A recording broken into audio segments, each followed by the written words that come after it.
Now I am discussing question number 13, paper 2. Now if you see this question, what is being given? In 1 liter saturated solution of AgCl, आपके पास silver chloride है, उसका 1 litre solution लिया है. इस solution में आपने 0.1 मोल CuCl is being added. 1 liter saturated solution of silver chloride, 0.1 mole of CuCl is added. The resultant concentration of Ag ions in the solution is given. उसमें जो value दी है, in that value there is one unknown term and that is x. We are supposed to find out the value of x. Now what is actually happening? आपने एक solution लिया, this is what the question number 13. Aqueous solution है silver chloride का, and this is what given, this is a saturated solution. Now अगर ये saturated solution है, then there will be an saturated solution अगर है तो आप ये कह रहे हो कि भाई AgCl completely Ag plus ion और Cl माइनस आयन में डिसोशिएट हो गया है.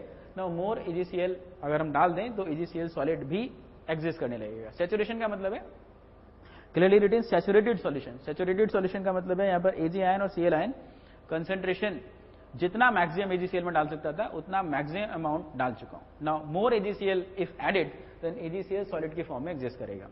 नाउ वन मोर थिंग, तो मैंने यहाँ पर AgCl सॉलिड क्यों लिखा है उसको समझते हैं. अब इस सॉल्यूशन में अगर आप copper chloride, cuprous chloride +1 state, if you add this, इसका आपने ऐड किया है 0.1 mole, 0.1 mole of this is being added. Now I am writing this 0.1 mole, then I will explain you what will happen. This will dissociate to give aqueous copper and Cl minus ion aqueous. Now यहाँ पर जैसे ही आप यहाँ पर AgCl अगर मैं लिखूं तो this will dissociate to give Ag plus aqueous and Cl minus ion aqueous. Now try to understand the things. पहले आपने सैचुरेटेड सॉल्यूशन लिया था तो AgCl solid was not there, आपके पास Ag आयन और Cl आयन ही थे सॉल्यूशन में. इस सॉल्यूशन में आपने क्यूपरस क्लोराइड डाला. क्यूपरस क्लोराइड के लिए जो KSP दिया हुआ है, that KSP is KSP2 I am writing, that value is 1.0 10 raised to the power minus 6. और अगर इसके लिए मैं लिखूं KSP1 then that value is 1.6 10 raised to the power minus 10. Now जैसे ही आप एक सॉल्यूशन था जिसमें ये सॉलिड नहीं था, सिर्फ ये 2 आयन पड़े थे और मैक्सिमम अमाउंट पड़ी थी जितना आप मैक्सिमम डिसॉल्व कर सकते हैं Ag और Cl को. जैसे ही आपने क्यूपरस क्लोराइड डाला, Cl आयन की कंसंट्रेशन सॉल्यूशन में आपने बढ़ाई. Cl आयन की कंसंट्रेशन बढ़ने का मतलब ये इक्विलिब्रियम बैकवर्ड शिफ्ट होगा. इक्विलिब्रियम पहले एग्जिस्ट नहीं कर रहा था, बट ये जैसे आप डालोगे Ag आयन और Cl आयन कंबाइन करके प्रेसिपिटेट फॉर्म कर देंगे. अब इस केस में जब CuCl आपने डाल दिया, उस केस में AgCl सॉलिड और ये आयंस इक्विलिब्रियम में एग्जिस्ट करेंगे. Now there is an equilibrium. अब ये इक्विलिब्रियम और ये इक्विलिब्रियम दोनों एक साथ एग्जिस्ट करेंगे. नाउ अनदर थिंग, अब ये सवाल पैदा होता है 0.1 मोल जो CuCl डाला, will it get dissolve completely ion में डिसोशिएट कर जाएगा या नहीं. इफ यू सी दिस 0.1 मोल अगर आपने लिखा है यहाँ पर CuCl आपने डाला है अगर 1 लीटर में, तो इसकी KSP वैल्यू को अगर आप देखोगे तो KSP वैल्यू से इसकी जो सॉलिबिलिटी आनी चाहिए, that solubility should be of the order of 10 raised to the power minus 3. मतलब 0.001 mole of CuCl will only get dissolved at saturation.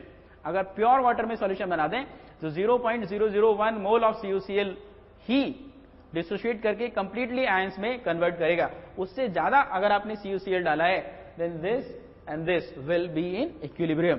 और अगर इक्विलिब्रियम होगा तो यहां जो आपने 0.1 मोल डाला था उसमें से कुछ डिसोशिएट कर गया और कुछ सॉलिड की फॉर्म में पड़ा रहा, तो यहां पर एग्जैक्टली 0.1 मोल अब नहीं होंगे, but obviously some solid some ions, some solid some ions.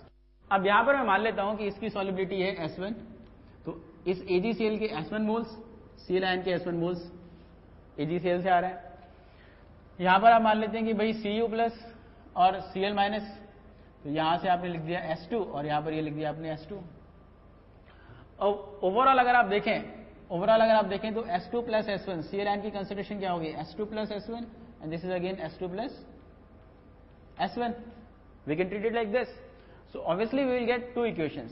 अगर हम AgCl के लिए लिखें तो Ag ion concentration, Cl ion concentration S1 plus S2 is equal to KSP1. Similarly इसके लिए अगर लिखें तो S2 copper concentration, chlorine concentration, S2 plus S1 is equal to KSP2. Equation 1 and 2 add कर लें. If you add this, addition अगर करेंगे तो क्या आएगा, S1 plus S2 square is equal to KSP1 plus KSP2. इसका मतलब this will give S1 plus S2 is equal to root of KSP1 plus KSP2. और अगर मुझे S1 निकालना है, I am suppose to find out the S1, क्योंकि silver ion कितने solution में S1, तो मुझे फाइंड आउट करनी है वैल्यू ऑफ S1 की वैल्यू फाइंड आउट करनी है. तो जरा S1 की वैल्यू फाइंड आउट करते हैं रिलेशन 1 से S1 की वैल्यू फाइंड आउट कर लेते हैं. तो S1 will be what, S1 is equal to, this is what, KSP1 divided by root of KSP1 plus KSP2. ये आपने कहां से लिखा, from equation 1. This is what from equation 1. Now KSP1 की वैल्यू आपने कितनी लिखी थी, 1.6 10 raise to the power minus 10 if I am not wrong. एक बार चेक कर लेते हैं. और बाकी KSP2 की value 10 to minus 6. So this will be 1.6 10 raise to the power minus 10 plus 10 raise to the power minus 6. Now if you see this is much larger than this. तो ये वैल्यू थोड़ा सा इसको क्लियरली लिख देते हैं, 1.6 10 raise to the power minus 10. अब ये माइनस 10 के रेस्पेक्ट में ये माइनस 6 काफी लार्ज है, तो इस वैल्यू को नेग्लेक्ट किया जा सकता है, नेग्लिजिबल माना जा सकता है. So that will be equal to what, that will be nearly equal to what. अगर मैं इसको इस टर्म को नेग्लेक्ट करूं, क्योंकि this is 10 raise to minus 10 raise to minus 6, तो इस टर्म के रेस्पेक्ट में ये नेग्लिजिबल टर्म है. So this value will be equal to what, 1.6 10 raise to the power minus 10 divided by root of 10 raise to the power minus 6, क्योंकि ये तो रहा नहीं, so minus 3. So this is 10 raise to the power minus 7.